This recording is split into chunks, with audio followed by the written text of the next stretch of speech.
Hello, folks. Hello, hello. Here we go. Here we go. So, we're now working on putting color on Lenny here.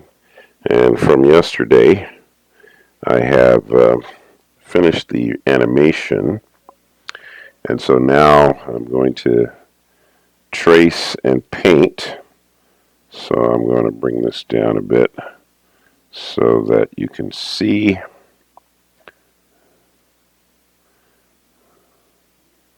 the line work a little bit there. And there we go. Let's see. Yeah, okay. Let me see here. Let's see what we got here in the way of, see what our model is telling us here. All right, so let's pull up our model. There's our model. Okay. All right. So let's pull that up so we can see it. There we go. All right, so Lenny's line work is, oh, it looks like, okay, it's black on his skin, but on his shirt, it looks like it's the blue, the same color blue as the shirt. All right, let's go to our brush here. We want to make sure the brush is a solid color, so that's going to be the top one. All right, we'll grab the black. We have it set at 7 pixels, and we want to go to the top layer here where it says color. So we're going to go in here, and we will make our clean line. So everything is going to be black line here, with the exception of the shirt, which will be blue. Let's see here. Now, since that's black, I'm just going to go ahead and color it black. Let's see. So I'll put the, yeah, and his skin color is this color brown. Right, okay. The shirt is this color blue. So we're going to draw that here.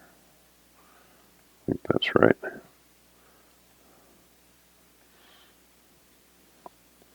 think that's right. Is that the right color blue? Yeah. And we'll fill that in. Okay, that's right. All right. All right, then we go to the next one. Let's see. All right, so back to the black. We have the brush. The brush is set. What do we have it set at? 7 pixels. Okay. 6 or 7 is good. All right, so we're tracing this. There's the hair. There's an ear here. This is where he's coming into the frame. There we go.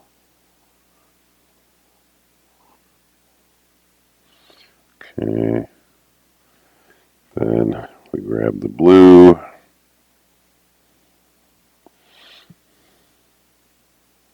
There we go.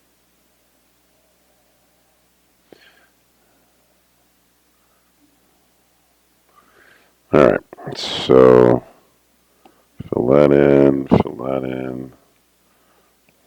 brown, the skin, black on the hair. There we go.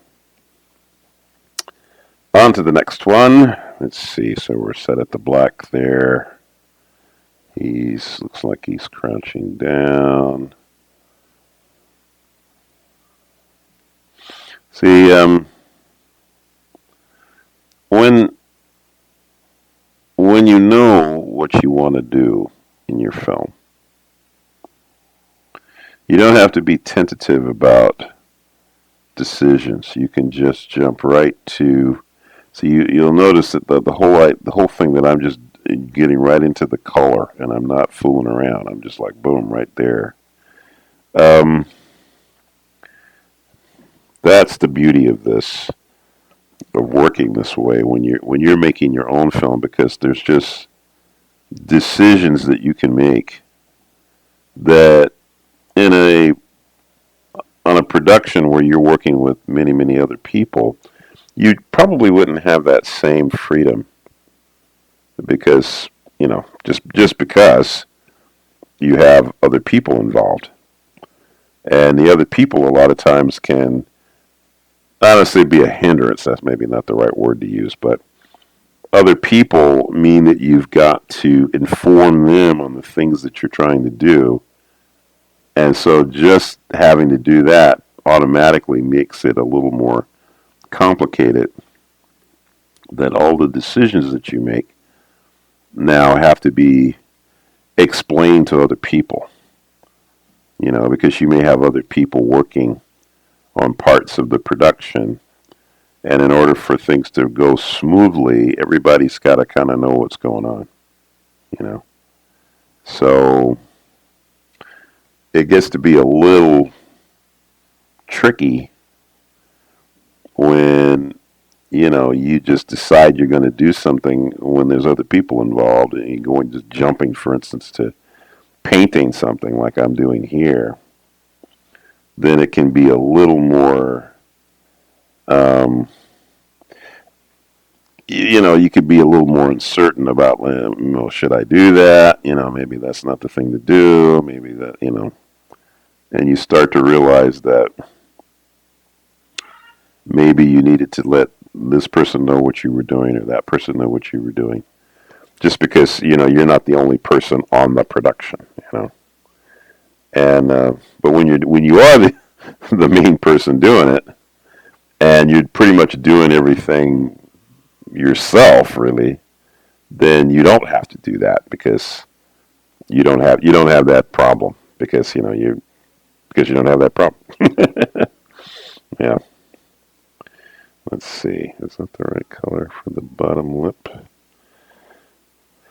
Huh, do I have that color? That's hard to say. I don't know. Do I have that color? That's a color I'm not seeing it. Or maybe I'm using. Well, let's see.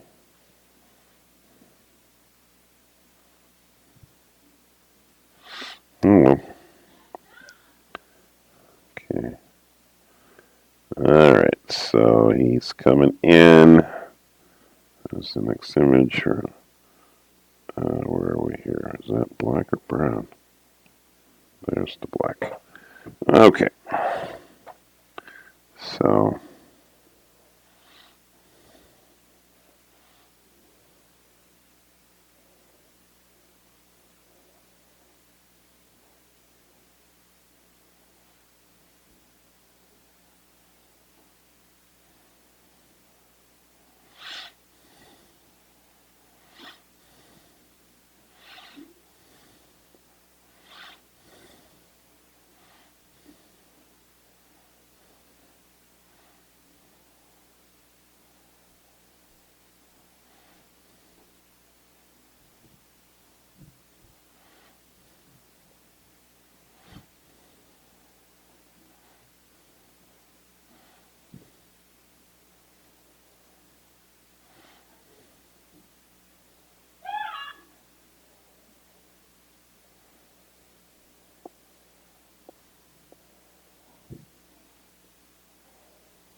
I'm putting the color line. Um, I'm putting the line on the top, so like if you're setting your color, I'm putting not working behind the line, but working in front of it. Now, of course, here I'm going to shift it because I'm going to be underneath the line there. Let's see. Let's see. So, blue, that's okay. On the shirt here and there and there. Alright, and then the skin is here and here and there. The lips I made darker.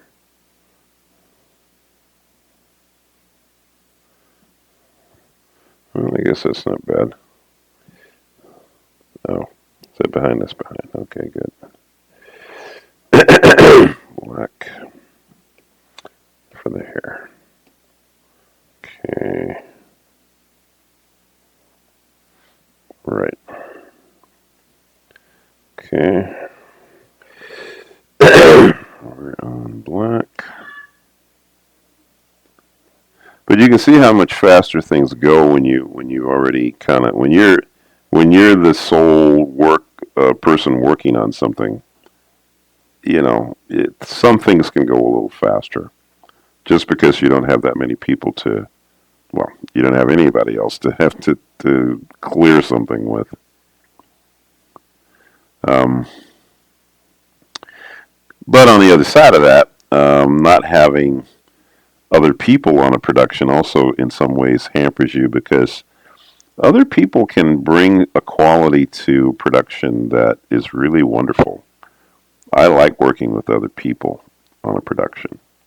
I really do, because I gain insight from how people see things. If somebody else might suggest something that I hadn't thought of, and can be very helpful. I mean, sometimes it can be a problem too, but for the most part, I think that when you have other people on a production, it can give you a perspective about the project that you might not have as an individual. You may just be seeing it from one angle. But when you have other people on it, they can bring another point of view. And that can be helpful. It can be. It's not it's not necessarily just disruptive. It can be helpful.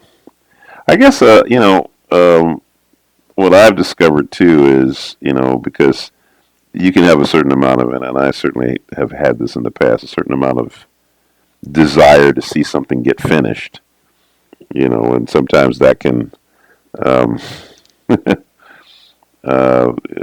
work out as impatience a little bit,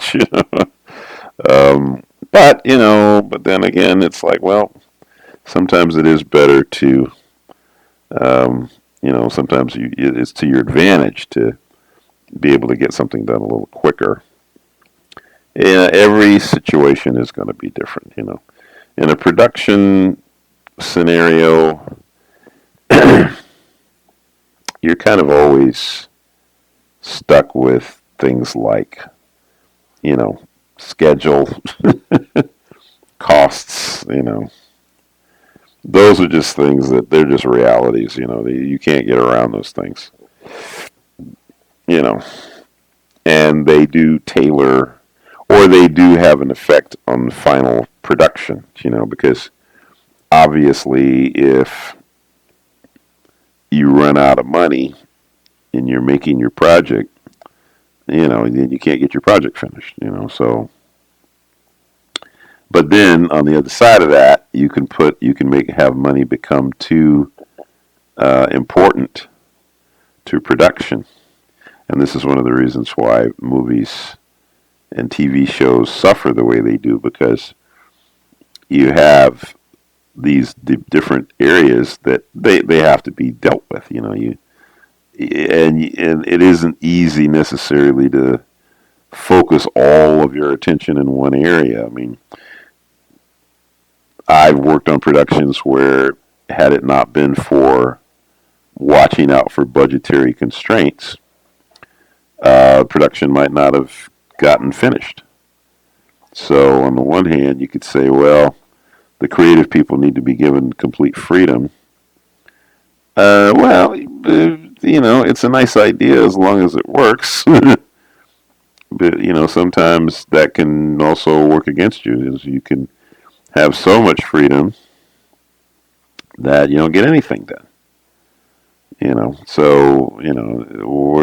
in other words, there has to be a medium ground there somewhere.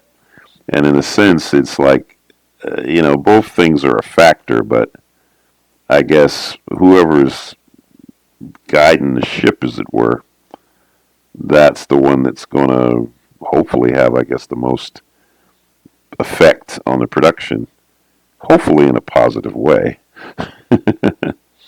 I mean, generally speaking, within the companies, the studios, usually there's somebody that is the, producer or the director, the producer, whatever.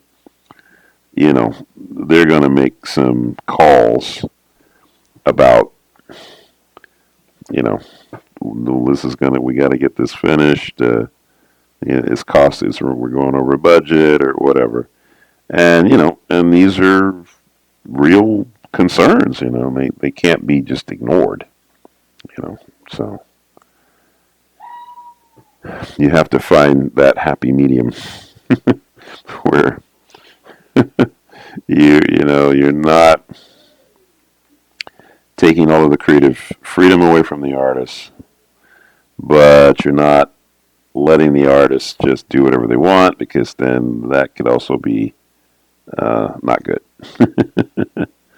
It's finding a happy medium. Where's the happy medium where you're getting the good quality work, you're getting your production done, it's not costing you an arm and a leg. Yeah. Well, this is the conundrum that we have all had, and it is a conundrum that has persisted. It's just something that we've had to deal with for years, and we don't necessarily have the answer to it, what it would take to fix that problem, but it is a problem, and it does have to be dealt with. So that's just reality. Yeah, it's reality. Well, we're going pretty fast on this here. Let's see. Uh, let's see. Hold up. Let me pull this up here. Take a look. We'll bring this down to 100%. And there we go. Let's see how we're doing. Oh, yeah.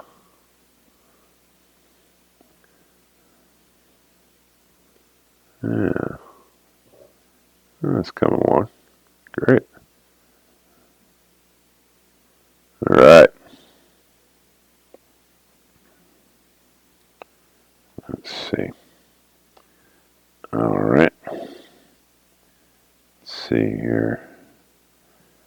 I wonder if I should have put.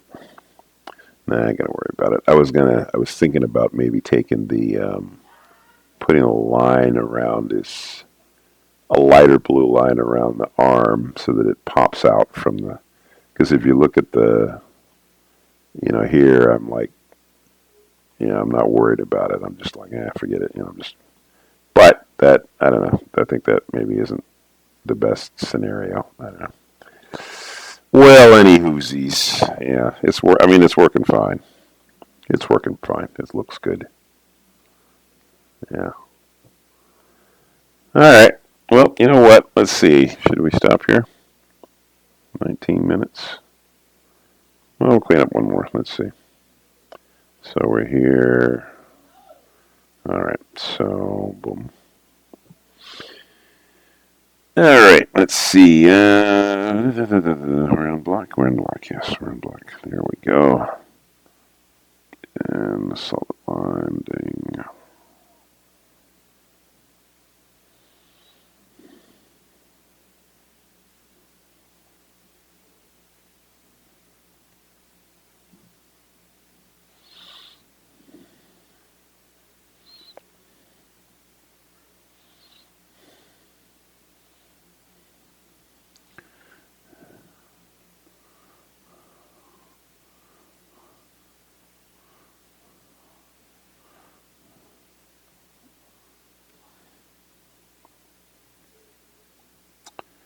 There we go.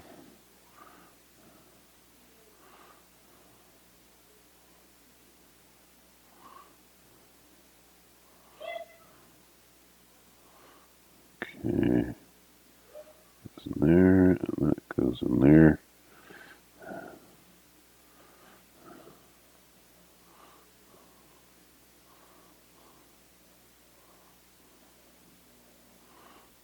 Yeah.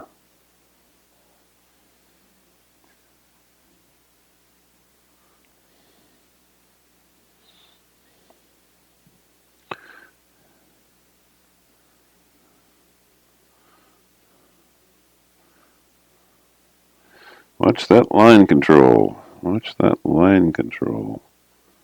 Yeah. See, normally I would make this a lot bigger, but I was trying to kind of keep this small enough that you guys can see it while I'm doing it. Because it's easier for me to make my lines. I can make my lines more carefully when I don't have to draw them so small. But this is okay. This isn't too bad. Let's see.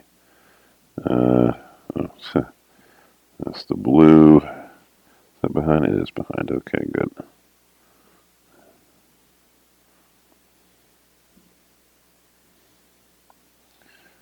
That's there. Right.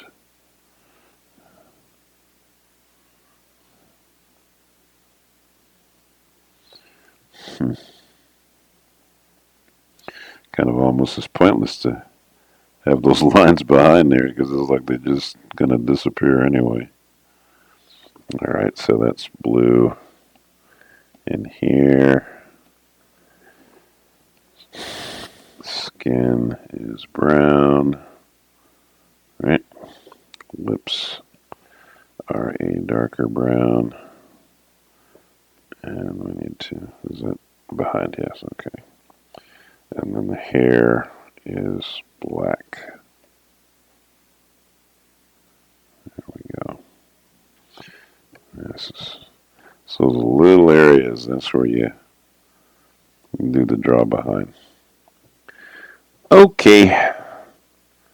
Let's see. All right, so yeah. Okay. All right, good. Okay, folks. Well, we'll stop there. All right. Hey, hoo-ha. Okay, folks. Well, I'll see you guys tomorrow. More fun. We'll carry on. We should probably get this scene finished up tomorrow, I think. And then we'll get into the next one. All right. We've got 2 characters that we've introduced, I think, so far. Oh, no, this is to be the 3rd one. Lenny's number 3. So then we'll just have Nora. She'll be the last one. All right, folks. Have a good one. I will see you tomorrow.